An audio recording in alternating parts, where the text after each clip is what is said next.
Hello and welcome to the Ninqueso Exploring Japan channel, where I am on a journey to find out everything I can about Japan, the people, the culture, the animals, and today, all about riding on the trains over there. So yes, this is a video that will explain how to travel in Japan. I'm pretty sure some of the rules have changed about some of the train passes, but I don't really know what they were in the first place. So that doesn't really change any information that I already had. This video is about 4 months old from the time of this recording. So hopefully it is up to date. It does say up the top there, look, new rules. So hopefully they'll cover them. So let's sit back and find out just how to travel in Japan by train. Hey guys, welcome back. Today we are going to go over everything you need to know about riding trains in Japan. From Good. JR, bullet trains to local. So make sure you watch to the end of the video to find out everything you need. Not like they're scary to be on. It's like I've only been on trains in a different country, in like Holland, and it is very confusing when it's not your first language and everything's all over the place. And you're a bit like, oh, and the last thing you want to have to worry about is just what sort of tickets and stuff you need. No, but first let's move to a bit quieter of a location. All right, you guys, we are back Pikachu home now, pillow's and still seriously, there. we are going to get super in-depth, so please watch the video Ditto, until the and the end to Sylveon. make your trip to Japan as smooth as possible. Japanese trains are confusing. So for the first half, That's not good. I get confuzzled easily. I'm going to be talking about the JR Rail Pass and bullet trains. And then in the second half, I'm going to talk more about local trains. So first, Cool. I know bullet trains are really quick, and they're kind of the ones that go all over the country, aren't they? And obviously local trains tend to be a bit more, what's the word? Local. First of all, the JR Rail Pass and bullet trains. So the JR Rail Pass is by far the most popular way for foreign tourists to get around Japan. It is a transportation pass that is valid on all JR trains in the country. And the pass is exclusively available to people in Japan on a foreign tourism visa. So foreign residents like me cannot get A foreign tourist visa. Does that mean I need to look into this and actually see if I need to get a visa to go? probably need to make sure, don't I, really? Or someone can let me know in the comments and I can just blindly trust someone on the internet. get it, which is sad. And notably, among JR trains are all of the bullet trains or Shinkansen. So you may ask, are all trains JR trains? No, they are not. I'm going to talk about that more in depth later on. Okay. So the JR Pass is available to purchase for lengths of 1, 2, or 3. So 7 days, $222. I don't do dollars. I'm in the UK. So what about just under 200 quid, just under 300-ish. Okay. I guess trains will add up though if you're doing more than 1 or 2 journeys. So it really balance. It really depends 3 weeks what at a you're going to be doing. And you can either get the ordinary version, or you could splurge and get the green car seats, which are kind of like business class. And the JR Pass is all you can ride, unlimited. So you could ride the Shinkansen 20 times in a day if you wanted to. But there are a few things that foreign tourists always kind of mess up or don't realize about the pass, so I'd like to talk a bit about those. So probably the most common mistake is for foreign tourists to get the pass for far longer than they actually need it. In general, I would not recommend. Yeah, that's what I was thinking. It's like if I was there for 2 weeks, I probably wouldn't need it for 2 weeks. A week would probably be enough, in the middle of your journey, because you're not going to want to go gallivanting all over the country in the first couple of days after you've been on a 13, 14 hour flight to get there. You're going to want a couple of days to chill out, and you're going to want a couple of days to mentally prepare before you go back. Getting the pass unless you are actively riding bullet trains. So for example, if you're coming to Japan on a 2-week vacation, but the first week you're only in Tokyo and the second week you're going to be exploring Kyoto, Osaka, etc., I would not get it for the first week. Probably local trains really aren't that expensive, and unless you're doing a lot of expensive day trips out of the city, probably won't be worth it. But this is is why it's so important to kind of plan out your itinerary before coming. So you I like being spontaneous. Well, I don't really, but you know, I'm just rubbish at planning. kind of do the math and see for yourself if it's worth getting or not. But in general, I really wouldn't unless you're on the bullet trains. Next, you should purchase the pass before arriving in Japan. Do not do this last minute, because what they do is they send a voucher to your home address abroad, and then when you get to Japan, you redeem that voucher for like the actual ticket that you can use. That is very good to know. The voucher itself is not usable. You have to redeem it. And you can do this at the airport or at large stations. However, please allow yourself time to redeem it. There could be a lengthy line. I would budget 30 minutes to pick it up just to be safe, but you really don't know. I think you can get the JR pass after coming to Japan too, but it costs more, but get it beforehand. Next, just having the pass itself will allow you access to unreserved seats on like bullet trains, etc. But it also allows you to reserve seats for free for most trains. Okay, that's cool. Because I know like in rush hour trains get very, very busy. I'm not sure exactly how busy like the bullet trains and stuff are. So I wouldn't want to be on a train and realize, oh, there is actually no seats here, but you can reserve seats. So that is highly recommend reserving seats if at all possible. You don't need to do this on like normal trains, but for like bullet trains and other like limited express or express trains, you may need to, and it will save you a lot of stress if you have a reserved seat. I mean, it's free, so just do it. And just do it. You can reserve seats either at the ticket machine, you just put the pass in the machine, or at a ticket window if you're not really comfortable with that, but allow time for that again. That's kind of like obvious, allow time, queues and stuff. Oh, what's happened? By the way, they've changed the JR pass recently, so you can now also use it at normal ticket gates and don't need to show it directly to someone. Okay. That's good to know. I didn't know you weren't allowed to do that. So in general, for like the bullet train, if you're getting on at like the first station on the route, you might not need to get the reserved seats, but if you are traveling at peak hours or weekends or holidays, they get busy, in Japan, I guess. I would highly recommend it for peace of mind, if nothing else. But if you are boarding the bullet train at like an in-between station on the... So what happens if there are no seats? Do you get kicked off? It's like, no, you can't be on here. Or do they have a limited number of standing? I mean, to be fair, I wouldn't be standing. Not for a long train ride. That's just ridiculous. Route, I would definitely reserve the seat. So moving on. I mean, saying that, back in the day when I was healthy, I could.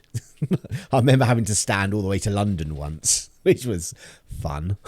A very, very important point. So during the pandemic, JR began implementing luggage restrictions. Yay! If you're interested in learning more about how Japan changed during the pandemic, I have made a video that goes more in detail, so check that out. But one of the most important parts from that video is that there are now restrictions on the size of luggage you can bring on the bullet train. Basically, if the luggage I don't think this is going to affect me, because the only bag I would probably have is like my small rucksack. You can also keep the luggage in front of you at your seat, but you won't have leg room, lol. Or maybe I don't have legs. How would you know? I do have legs. Or do I? Cannot fit in the overhead like rack area, you need a reservation for it. So like carry-on sized and then like smaller, like medium-ish size luggage is probably going to be able to fit. If the total dimensions of the luggage are less than 160 centimeters, you don't need a reservation. Total dimension, that means length. Yeah, it's like, I'm pretty sure like if and when, I'm going to rephrase that, when and if I go, I'm not going to be getting onto trains with massive bags of luggage. Probably just like be doing the day trips out and coming back. So just have my rucksack, and that fits down in between my legs quite nicely. Length, width, height needs to be less than 160 centimeters. However, between 161 and up to 250 I wouldn't have anything centimeters that big. Will require an advance reservation, because there is like an area at the back of the car that has, it's like a little skinny luggage area. And before now it had been a total free-for-all. Like you have to get there and just hope it's open, throw your luggage in there. If it's full. So the reservation would require you to reserve these seats that directly border the luggage area to allow you access to it. However, reserving in advance is free. So do it. However, say you're rushing, you have a last minute plan. I love how she keeps pointing out, make sure you just reserve the seats. You board the train without the reservation, you will supposedly be charged 1,000 yen. So it's like $10. It's not a huge amount of money. So I've gotten comments from people that like the staff aren't actually enforcing this rule. And that might be true. It might not be true for you. But it's a rule, so don't don't take on board that just because someone says, oh, they're not enforcing it. You might be the exception that day. I personally wouldn't risk it, but what I expect to happen is that once tourism numbers really start ramping up again, because we're still like way less than we were 3 years ago, once people are really coming back, I think they're definitely going to be cracking down on this a lot more, so do be careful. Also note that any baggage over 250 centimeters total is not allowed, period. However, strollers and things like that do not apply to any of these. You don't need a reserve, you don't need to pay money. So all you need to do is take like a pushchair on with all your clothes and stuff in it, and it's good to go. If you're a bit nervous about all this, I encourage you to look up luggage delivery services, where you could just like send your luggage through the mail courier to your next destination. It'll only take a day or two. I've spoken more about that in a different video as well. Okay. So finally, there are some exceptions to this pass. Notably, you cannot ride Nozomi bullet trains. No Okay. Nozomi. You'll have to pay the full fare. No So be Nozomi. careful. So the Nozomi trains run between Tokyo and Hakata. So they're going to stop in Osaka and Kyoto. So make sure you're getting on like Hikari trains or just anything that's... As long as they're not like the fancy ones that like Hello Kitty and stuff, then I'm okay. not Nozomi. Because Nozomis are like the fastest ones with the least amount of stops. That's basically the only difference between them all. Okay, so it's basically like the fast trains then, because I know where I am, I'm on like a main route to London, and you can get the slow trains that like stop at all the stops on the way down and will take you about an hour and a half, I think, to get to London. Or you can get the fast trains, it's like 45 minutes, because I think we're the last stop before London on a fast train.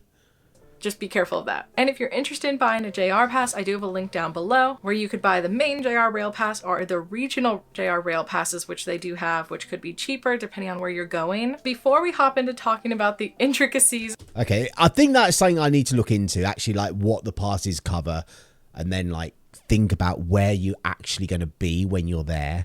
Because obviously, like she said, it's no point having the pass if you're not going to actually need it.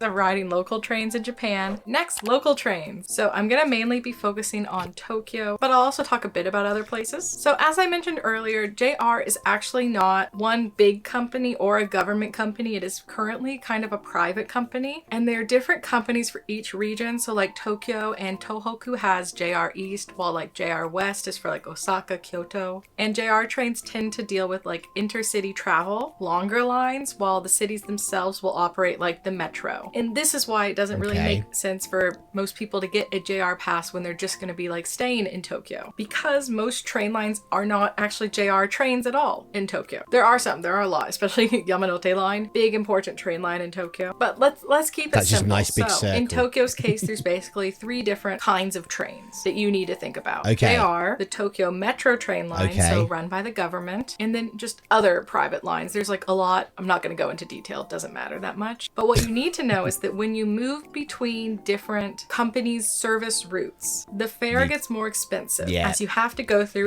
That's like that here in like the UK, when like the trains, they used to all be like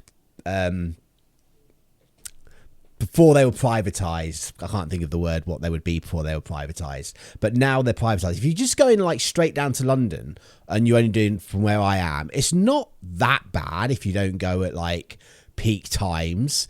But if you want to go across country and you got to like hop and start going on different different owned trains, the price is just astronomical. It's ridiculous.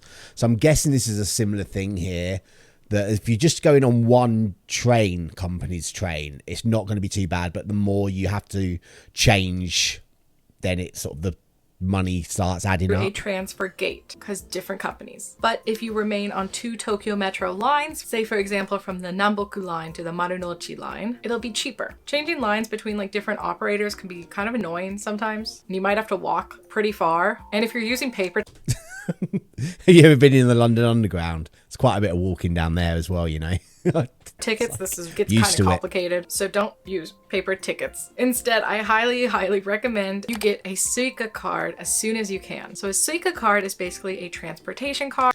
Bit like an Oyster card, I'm going to guess. There are other like types of cards and names for cards, but I'm just going to talk about Suica. It's the main one, the big one. And you can use this card even if you buy it in Tokyo. You can use it all around the country. Wherever they accept an IC card, you can use the Suica card. Okay. However, you can't use the Suica card in places like a lot of countryside stations, but more on that later. But in addition to using the Suica card Just don't on go trains, to the you can countryside. also use it like at convenience stores, some vending machines, even Starbucks, and you just tap it at the Is it okay? Do you just like top the card up then? And that as you tap it, it just deducts the money from it. So it's almost like a debit card style usage, I guess. ticket gate when you enter the station. It's very simple. So basically right now there are 3 different kinds of Suica you can get. The first 2 are a welcome Suica, which is only for tourists, and a normal Suica. Both of these are physical cards that you load with money. The easiest way to load them with money is just going to be at a machine at the station. They'll say like Suica on it. Pretty straightforward. Put in money. So basically because I have heard that like debit cards aren't particularly accepted very well, foreign debit cards in Japan, and I don't have a credit card because no one's going to give me a credit card. I don't want one either. Welcome Suica and the normal Suica are kind of the same thing. However, the welcome Suica is only valid for 28 days, doesn't have a deposit required. However, it's non-refundable. So if you have like leftover balance on the card at the end of the trip, you can't get it off. But the cute design kind of makes it more suitable, I guess, for a souvenir. Though the normal one's good too. However, since I like the penguin on the normal one, to be fair. the normal one is refundable, I'd probably recommend that one just in case, unless you're pretty good at, you know, keeping the balance where you need it to be. I mean, they're both... Well, if I can use it in convenience stores, and I'm guessing that's not to pay for train travel, I can just use it in a convenience store, then I would make sure I get the balance off. It's very similar, so just choose what you want. And you can get either of them at the airport or at any station, basically. The welcome Suica, I think you can only get from larger ones, though. By the way, machines, if you have to like charge up the Suica, usually they have an English option in the corner, so just look for that. And then the third type of Suica is the mobile Suica. So if you have a non-Japanese Android phone, you can't use the mobile Suica, so get the card. However, if you have an iPhone from, I think most countries, I have an American iPhone, works fine, you can use it. And you could set it up before you come to Japan, which is pretty convenient, but I encourage you to look it up and how to do it if you're interested in that. Your iPhone just does need to be, I think, past iPhone 8 model, and you can also use it like on the Apple Watch and stuff. But I don't have an Apple Watch. So next, if you're feeling really overwhelmed, feeling lost, don't be afraid. Ask an employee. In Tokyo, a lot of the employees are going to be able to speak enough English to kind of guide you, some better than others. But if you don't want to do that, make sure you just look out for signs both above you and below you on the floor. Just follow the line. Say you're struggling to figure out what exit you need to take, where the exit is, that's where apps can come in. So first of all, Google Maps. You probably already know how to use it. It's pretty straightforward if you plug in your destination. But the thing with Google Maps, how does that work for data? Because obviously, I don't think my data plan would allow me to be in a different country using Google Maps. Is there Wi-Fi in the stations so you can like hook up to? These are things I need to know. It will tell you, depending on the train, which car to board and what exit to go to. And then another app is one my friend recently told me about called Japan Travel. I think this app is actually better for planning like train journeys, especially kind of complicated ones. It gives you a bunch of different options, the price, the exit, what car to board, etc. I'd highly recommend downloading it for yourself and just trying it out, seeing if you like it. But in general, I'd say Google Maps is better for walking directions, while Japan Travel might actually be better for trains. And do make sure you pay attention to what exit it says, especially at larger stations like Shibuya. If you go out the wrong exit, you could land yourself like 10 to 15 minutes away from where you actually need to be. So next, I want to talk about kind of general tips, things you need to be aware of. First, be careful. There are women-only train cars. Most of them are only going to be running during rush hour, but some run all day. Depends where you are. So just make sure you don't get on one of those. Be careful. While we're talking about rush hour, you've seen the famous videos of people getting packed in the train. Yeah, I'm never going to get onto a train in rush hour. That's just not going to happen. And like sardines, right? That's reality. I just did it yesterday. Sucked. However, usually this is only during rush hour. If you go like at noon, you're going to be totally fine. Especially morning rush hour is when you'll I don't do mornings very well, so I'm pretty safe with this one. Actually see conductors pushing people in. Usually morning rush hour is like 7:30 to 9ish, but it's mostly going to be on trains coming into Tokyo from the suburbs. But you know, even if you take like the evening rush hour trains, which are like 5 to 7, like I did yesterday, there might not be a conductor, but it's tight. you're like literally pushed. I don't with people like surrounding you that. completely, like 1 inch of space. It is more manageable, however, than morning rush hour, but really be careful, especially if you have strollers or anything I'm like not that. going it in will rush be hour. really hard to board a train. Like yesterday, I saw like 3 women with strollers. They just couldn't board the train because there's no space. However, Japanese women usually don't make this mistake because they are aware of it. Every woman I see trying to board the train with a stroller is a tourist usually, so do be careful. Let's say I don't have a stroller. I'm pretty good. you do find yourself on a crowded train. It is polite to wear the backpack in front of you. I've heard not of that for before. Thieves or anything, but just to So you don't create hit more them. space in the car, because that is how tight it is. And when you do sit down, just be I want to say it was one of her videos where I heard it before, but I'm not sure, so I won't say it. careful you're not sitting in priority seating unless you need it. It will say in English, at least in Tokyo, if it's a priority seat. Usually it's just going to be like right at the end of the car. These seats are for like elderly people, disabled people, pregnant people, etc. And while it's fine to sit there if there's like a lot of open seats, just be aware if you see someone board the train who needs the seat to... I've been into this before about how I feel about the priority seats and how, like, if I am in one, I feel really guilty if people start looking at me because, you know, I'm not... I am disabled, technically. Well, technically? I mean, yes, I am, I guess. It's like, you just don't want to think about that, though, into yourself, really. You're gonna have to give it up. Please give it up. Please be respectful. But they won't know just by looking at me. Yes, I've heard about these. Don't talk on your phone too loud. Don't eat on local trains. Bullet trains is fine. I've heard about this as well. When boarding from lines, I'm pretty sure it was one of Alison's in Tokyo's other videos that I've reacted to that she went over this. Lastly, a few words of warning. First, be careful about accidentally boarding an express train. It can be really confusing to tell which are local and which are express. Most lines are not going to really have express trains that you're going to need to worry about, but in general, I would recommend sticking with what your app tells you, like what time the train will be there at, because trains in Japan are on time, always. Yeah. If they are... So if it's like 5 minutes early and you're like, hang on, the train's here. It's like, no, that's not the right train. Are not, they will apologize for it, and there will be like bright red flashing letters on the sign. But yeah, be careful. Also, let's say you're out late at night. Trains in Tokyo stop running around somewhere between 11:30 and 12:30, depending on where you need to go and what line. And they're not going to start running again until 4:30 or 5. So be careful, or you're going to have an expensive cab ride or be stuck. Finally, I would just hang about. I've had to do that before in London because they're not 24 hours there. I was on like a night shoot for something, and I think it was wrapped around about sort of 2, half 2 in the morning. So it's kind of like stroll down to the underground, then just had to like stand and sit around there for a couple of hours till the train started again.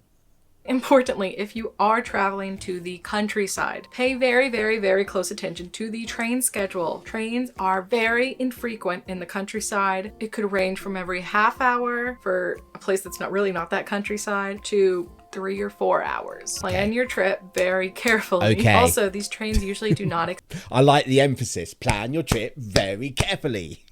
So drum that in. Except Suica. You're gonna have to bring cash and buy a paper ticket. And if you're rural enough, some countryside trains are actually going to only be run by they're called one-man train. So they're going to be very small trains. You actually board, you take a boarding ticket usually, and then you might need to pay the conductor I like the picture at the bottom with the little star people.